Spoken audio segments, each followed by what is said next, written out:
Okay, welcome to lesson 2.3. This lesson is going to cover an introduction to environmental justice as well as environmental or green business. So learning objective here is that you'll be able to describe the role of environmental justice and also be able to describe what green business means.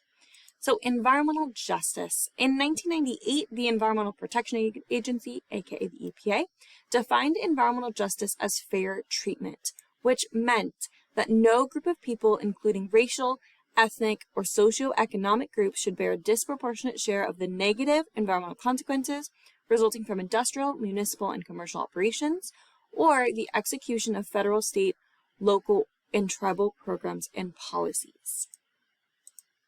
So studies show that the affluent, the wealthy members of society generate most of the waste, while the impoverished or poorer members tend to bear most of the burden of that waste. So one group is creating all this waste and the other group ends up having to deal with it in one way or another.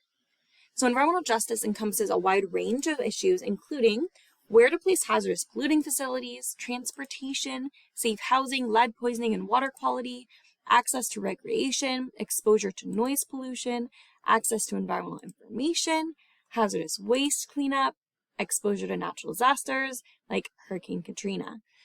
So a lot of different things falling under that umbrella of environmental justice. And environmental disasters and poverty. Natural disasters like Hurricane Katrina affect the poor to a greater degree. Poor and minority residents were generally left behind instead of evacuating before the storm. And for societal environmental ethics, Western societies have long acted as if the earth has unlimited reserves of natural resources, an unlimited ability to assimilate wastes, and a limitless ability to accommodate unchecked growth. Now, at this point, we know that that's not the case. Resources are limited, especially if we use them really quickly, but we have continued to grow as if, that's not a fact.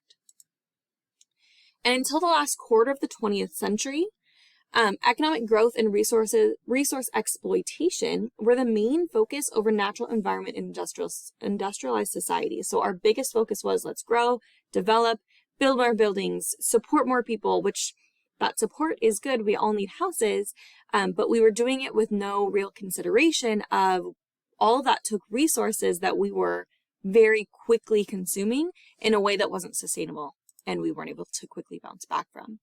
But things have now started to change. So corporations are legal entities designed to operate at a profit. If someone runs a corporation, the goal is make money.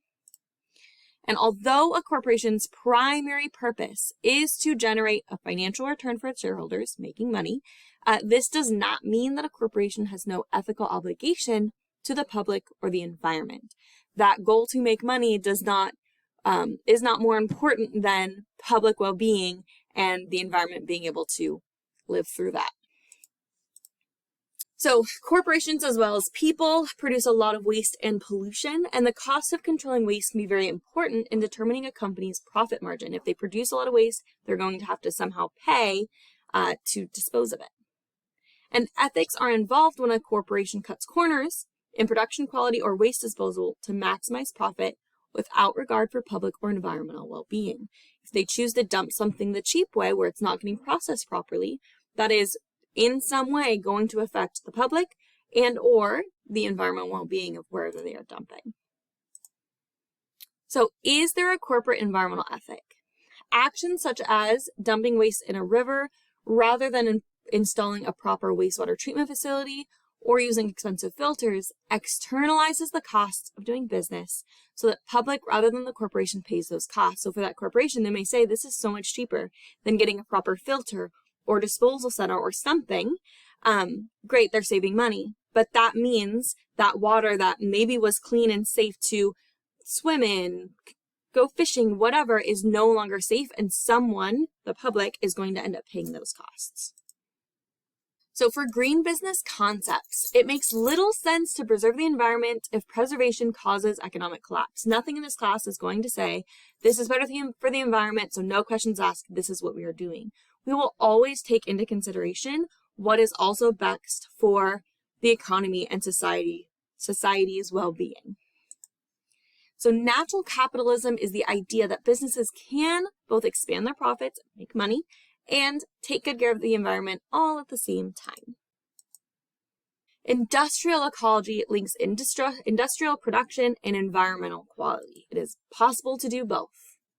And it models industrial production and biological production, forcing industry to account where waste is going.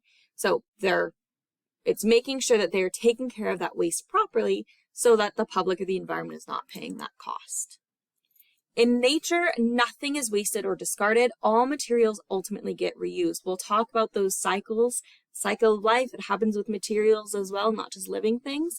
Everything gets reused. Nothing disappears or gets wasted.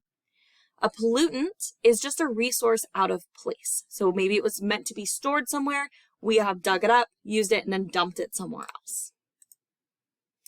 So for green business concepts, what companies look at when they want to be a green business is the triple bottom line, and that's been referred to as the ethical criteria for business success.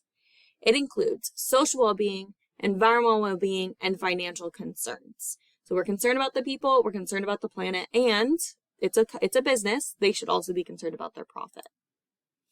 And that is where this lesson is going to end. If you have any questions, please let me know, and I will see you in the next one.